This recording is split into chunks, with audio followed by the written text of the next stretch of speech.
शपथ लेते हैं, हम सब शपथ लेते हैं कोई भी ऐसा कार्य नहीं करेंगे, कोई भी ऐसा कार्य नहीं करेंगे, सरकारी संपत्ति को नुकसान नहीं पहुंचाएंगे, किसी का निजी हित नहीं करेंगे, आम जनजीवन मानस को कोई नुकसान नहीं करेंगे। अपने हकों के लिए क्या करोगे? कब तक लड़ोगे? जब तक जान है। शांति पूर्वक प्रदर्शन के साथ अपने हक से लड़ना हमारा संवैधानिक अधिकार है। उसके लिए आप लड़ते रहेंगे और हम आपके साथ रहेंगे। भारत माता की वंदे वंदे। हमारे ऊपर झूठे मुकदमे दर्ज किए गए, हमारी महिलाओं के साथ अभद्र व्यवहार, छेड़खानी, कपड़े तक फाड़े गए। काम पर जाने के बाद उन्होंने हमारे साथ हाथापाई करी, मेरा कुत्ता करता फाड़ गया। वैसे तो कहते हैं कि आपको आज़ादी मिले 70 साल हो गए, हमें तो आज तक आज़ादी नहीं। अगर हम उम्र के तो आगे अपने बच्चों से क्या जाएंगे? भाई तुम भी ऐसे करो, करो। आज मेरे बच्चे भी बेघर होकर बैठे हैं। क्या प्रार्थना करें? सरकार सुनती नहीं है। मेरे मम्मी पापा का भी कोई सहारा नहीं है, 5 बहनें हैं। हमारे ऊपर खाने के लाले पड़ गए।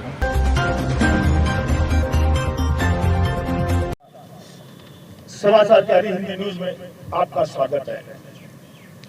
पिछले 25 वर्षों से समाज के हर उस दबे कुचले आवाज को उठाने का एक प्रयास करते हैं। उसी प्रयास में समाचार जारी आज पंचकूला के नगर निगम कार्यालय के सामने पिछले 37 दिन से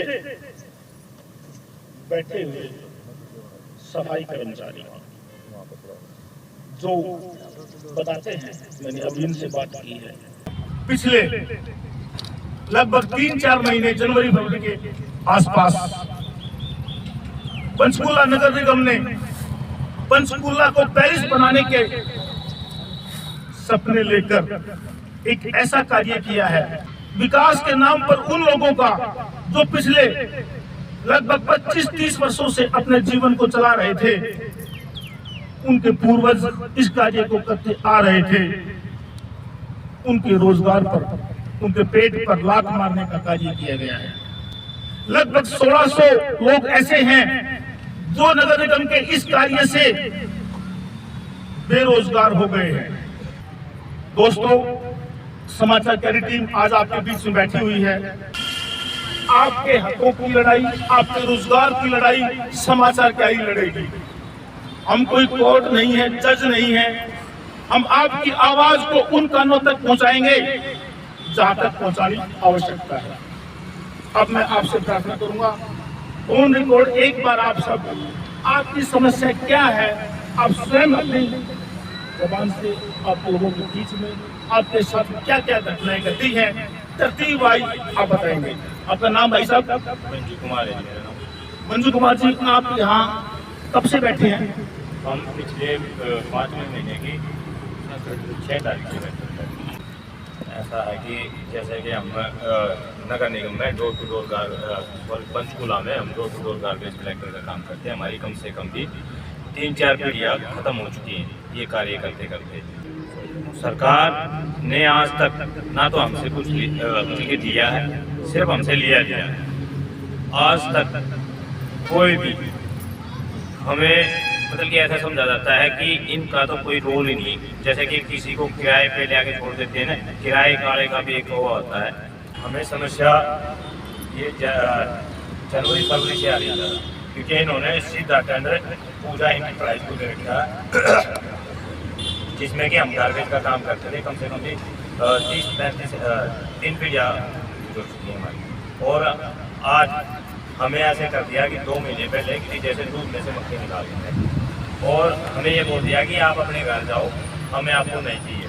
अगर जो हम 1600 कर्मचारी हैं, हमारे सिर्फ 200 कर्मचारी ही रखे जाएंगे, उसके अलावा ना तो बाकी अपने घर पे रहो। हमारा सिर्फ इतना कहना है कि आपने पंचकूला को पेरिस बनाओ, आप इसको बिल्कुल अच्छा बनाएं, उसमें हम सपोर्ट करेंगे। ना तो हमने कभी इनका विरोध किया, ना कभी विरोध करेंगे। हम अच्छाई के खिलाफ नहीं, हम अच्छाई के साथ। पर यह तो नहीं है कि मतलब कि जो आदमी बचपन से काम कर उसकी 3 पीढ़ियाँ खत्म हो चुकी हैं, उनको एक साइड में रख के पुरानी एजेंसी को आए हायर करके उसके ऊपर थोपते हैं कि हाँ आपने जो नीचे काम करना है तो करो, वरना आप अपने घर करो। मतलब कि हमारी इतनी भी वैल्यू नहीं। हम ये चाहते हैं कि जिस तरह सरकार अच्छी बात है, अच्छा काम करे, हम उसकी सपोर्ट करेंगे, बट हम जिस तरह काम कर रहे हैं हम उसी तरह काम करें। और अगर सरकार हमें 37 दिन हम यहाँ धरना होगा, 30 दिन हमने भूख हड़ताल की है और आज हमारा 7वां दिन है जो अनशन पर बैठे हमारे साथ। इतनी हालत खराब हो रही है, किसी भी शासन प्रशासन ने या सरकार का नुमाइंदा आज तक कोई भी हमारा कुछ लेने नहीं आया। और हम ये चाहते हैं कि हम भी भारत के नागरिक हैं, हमारा भी अधिकार होगा।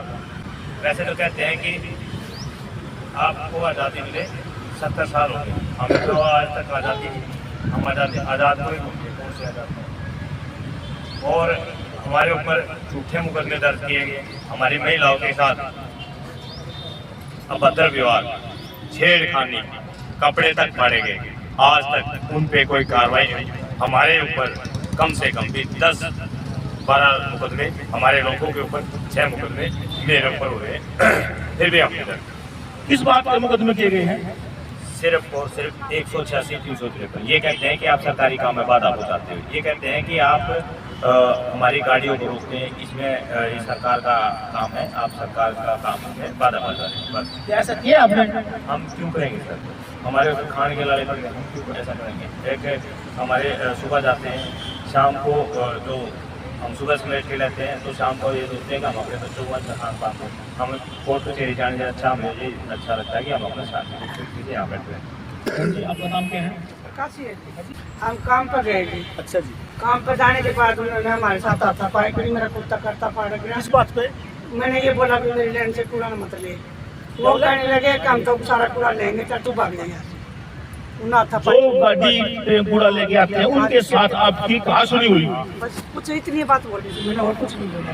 उन्होंने क्या किया फिर? उसने ये बोला कि कूड़ा लेंगे तो रोक के दिखा हमारे को, और मेरी तरफ मारने गए, कपड़े फाड़ दिए और हाथापाई करी, उन्हें मारा मारी भी करी। मैं अकेले थी, इतने मैंने ये भलाई बनानी दोनों की, इतने में वो एकदम साइड में हो गई, कमरे की साइड में हो गई, कमरे में उसका जो कैमरा लगे हुए थे ना, वहाँ उन्होंने फोटो फाटो करनी स्टार्ट कर दी। और जब मेरे साथ झगड़ा हुआ जब पेटा की तरफ थे, वहाँ कोई नहीं। हम तो यही चाहते हैं कि अगर तो सरकार एक भलाई करना चाहती है, जैसे हम काम कर रहे हैं वैसे करेंगे। जो उनकी गाइडलाइन है, जो उनके रूल हैं, हम फॉलो करने के लिए। आप चाहते हैं जो कंपनी को टेंडर दिया गया उसमें आप काम सर उसमें कैसे काम कर रही है ये बताओ। सरकार एक तो सरकार क्या है, ठेका पर खत्म कर रहे हैं, एक है कि आप इनके नीचे काम करो। दूसरी बात हमारे एक मैं छोटा सा उदाहरण देता हूँ, हमारी सफाई कर्मचारी है, कभी उनको 135 को जमीन डाला नहीं लगी अब तक। पहले कौन सा ठेकेदार आता है, नवे लगा देता है, पुराने को हटा देता है, और ठेकेदार उनसे पैसे आता है कम से कम भी 50,000 40,000 ऐसे आता है। लगातार 2 साल तक कोरोना की मार, बेरोजगारी चरम पर, उसके तुरंत बाद लगभग 1600 लोगों को बेरोजगार करके घर बैठा दिया गया। सरकार पुनर्विचार करे, सरकारें आनी जानी हैं, यही लोग सरकार चुनते हैं, यही लोग सरकार बनाते हैं, इन्हीं से पंचकुला विकास होगा, इन्हीं से पंचकुला महान होगा। मेरा नाम शकुंतला है। तो मेरे ससुर काम करते थे, मेरी शादी से ही पहला 30-35 साल हो गए मेरी शादी को भी। मेरे ससुर काम करते करते ख़त्म हो गए, उसके बाद मेरा घरवाला भी ख़त्म हो गया, वो फिर काम कर रहा था। तो मेरे उस टाइम मेरे एक 12 साल का था, एक 10 साल का था बच्चा। तो उन्होंने वो काम संभाल लिया था, जो काम करते कर वो पढ़ाई भी छूट गई उनकी, 6-7वीं में था, एक 8वीं में था, काम छूट गया। वो काम कर रहे थे, आज इतने समय के बाद वो 5 रुपया पे लगे थे, आज कम से 120 हो गए, 130 हो गया। जो रोज एक चक्कर काट रहा उनके दरवाजे, क्या सर 120 रुपये क्या ज़्यादा? 2 रुपये भी नहीं पड़ते हुए गेड़े के, क्या सरकार को वो 2 रुपये डेली हम धूप में चक्कर काटते हैं, क्या उसको भी गुनाह है? एक ₹2 के लिए एक छोटा सा बच्चा भी नहीं, ₹2 चलते भी नहीं है, लेकिन हमारे क्या है कर्मचारी उन ₹2 पीछे डेली जाते हैं। आज दोनों बच्चे मेरे बेरोजगार होके बैठे हैं। एक लड़का मेरा बहुत बीमार भी हो रहा है क्योंकि रोजगार रहे ही नहीं है और उन्होंने काम करे ही नहीं है, कभी सीखा ही नहीं है। जो और काम सीखते तो कुछ और काम कर लेते, अपने पेट भरने के लिए कुछ तो करते, लेकिन वही काम करते आ रहे थे। हमारे बुजुर्ग भी वही काम करते आ रहे थे और बच्चे भी। आज मेरे बच्चे भी बेघर होकर बैठे हैं। सर 40 साल हो गए मेरे मम्मी पापा को काम करते हुए 16 सेक्टर में। ₹5 से लगे थे हम काम करने। 9 साल की थी सर मैं जब से हम काम कर रहे हैं मेरे मम्मी पापा के साथ। मेरे मम्मी पापा का भी कोई सहारा नहीं है, 5 बहनें हैं, सबकी शादी होगी। अब मैं इनका गुजारा हम चलाएंगे या अपना कैसे चलाएंगे? अब इनको देखने वाला भी चाहिए। अभी मेरे पापा तो बुजुर्ग हो गए, कैसे नगर निगम में काम करेंगे? हम सरकार से ये मांग रहे हैं जैसे हम काम करते थे ऐसे ही काम करना चाहते हैं और हमें तंग ना किया जाए। हमारा कूड़े का काम है। मैं बुजुर्ग हो गई, मेरे बच्चे की शादी करी 2 की। हमारा कूड़े का काम छीना ना, जैसे हम करते थे ऐसे कर लेते। इतनी दूर का कूड़ा रखे कराते जैसे कुत्ते ने रोटी दिए थे। हमने फिर भी कूड़ा लिया, इतनी बीमारी से डरे कराते लोग। हम नहीं डरे, जब से डरे हमने कोई कुछ नहीं था। अब हम करने लगे, अभी फिर किसी ने वो नहीं करे। ऐसे थोड़ी हम छोड़ देंगे, हमारी उम्र के इस काम में करते करते छोटे छोटे हमारे बच्चे थे, जब तक रेडियो पर पैर नहीं चावते थे। आज हमारे बच्चे पर का दुखा रहा, हम नहीं काम छूटे। ठीक है जी, ऐसे नहीं हम छोड़ेंगे। तुम्हारी रोजगार जैसे ऐसे जा देंगे, हमने बहुत दुख है, हम छूटेगा। आपका नाम क्या है? तेज बोलो। बोलो। आप ये कब से ऐसा अनशन पे हो? ये क्यों लिया आपने अनशन? जी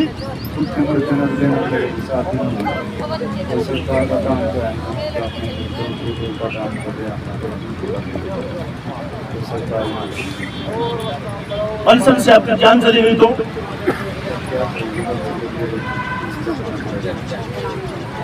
जान देने से क्या हुआ?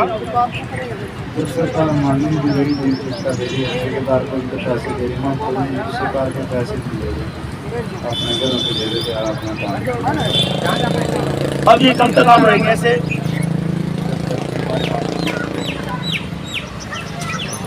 आपने कहाँ तक अपनी आवाज भेजी है? पंचकुला एमसीडी के सामने देख ले सरकार आंख खोल के। 7 दिन से ये युवा अनशन पर बैठा हुआ है, इसने अपनी जान की बाजी लगा रखी है और ये जब तक अनशन पर बैठने की बोल रहा है तब तक सरकार इसकी आवाज नहीं सुनेगी। सुभाष जी, क्या बात है, क्यों अनशन लिया आपने? ये मरना तो वैसे भी सरकार ने काम किया, अब मरना ही तो क्यों? हमारे काम में कर सकते हम तो। अब ऐसा ही काम में अपना गुजारा कर रहे थे, अभी ना काम छीन लिया तो मरना तो वैसे भी है। तो मर का कम से अपना नाम तो करे चाहे, इनको पता चला गया यहाँ कोई मरे तुम्हारे काम के लिए, क्या हमने रोजी छीन ली इनकी, इनका नाम तो बदनाम करेंगे। आपकी कोई सरकार से अपील प्रार्थना करूं? क्या प्रार्थना करें? सरकार सुनती ही नहीं है। एक 7-8 दिनों के हमने बैठे होना, अब सुने तो हम तो कहे फिर तो, अब सुनते ही नहीं तो। अब यहाँ पर बड़े हाथ कर भी यहाँ पे आते हैं और वो निकल के जाते हैं। अब हम बताओ क्या करें फिर? कोई काम ऐसा मिलता नहीं, हमारे को काम कर नहीं सकते, हम बुढ़े हो गए। आपकी जान चलेगी तो कौन जिम्मेवार होगा? सरकार होगी और हम थोड़े होंगे भी जिम्मेवार, सरकार जिम्मेवार होगी। इसीलिए यहाँ सरकार ने हमारे 7 दिन आपको हो गए, कितना लंबा चलोगे? जितना भी मर चले जाएगा, जब तक हमारे बैठे जाएगा। अनदिवाली सरकार आई है, किसी सुनती नहीं है। अब पूरे देश में सुन लो, देख लो, कहीं भी हड़ताल चल रही, कहीं मारपीट हो रही, कहीं गुंडागर्दी चल रही है। ये गुंडागर्दी सरकार है और ये थोड़ी सरकार हमारे को कर ही रहेगी। अगर हम मर के तो आगे अपने बच्चों से क्या जाएंगे? भाई तुम भी ये करो, इससे फालतू तुम्हारे पास कोई और नहीं है।